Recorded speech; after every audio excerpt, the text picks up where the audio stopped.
All right, to use absolute layout in code, first I'm going to comment this out. Now in the code behind, first we're going to create an absolute layout. So layout is new absolute layout. And before we forget, we should set content of the page to this layout. Okay, now we want to add a box view. So Aqua box is a box view, and its color is color.aqua. We need to add this to our absolute layout.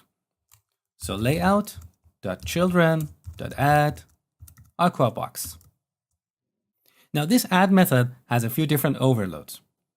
The one that you currently see takes a view, which means an element, and it also takes a rectangle for specifying the position and size, and finally a flag to determine which values are proportional. So here I can specify a rectangle, and I'm going to use the same values as the last video.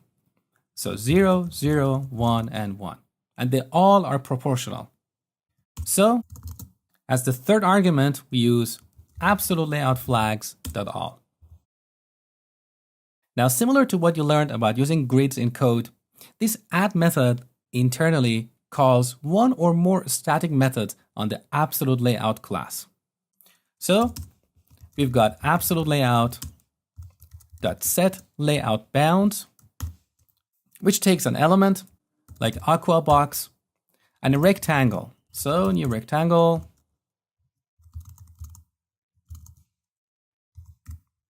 This method is useful if you want to change the position or size of an element later on after initialization. We also have another static method, absolute layout set layout flags.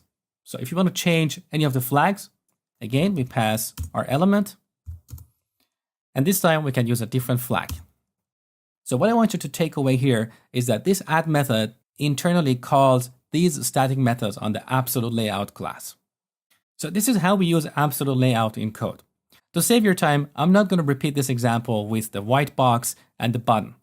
The technique is exactly the same. All right, next, get ready for an exercise on absolute layout.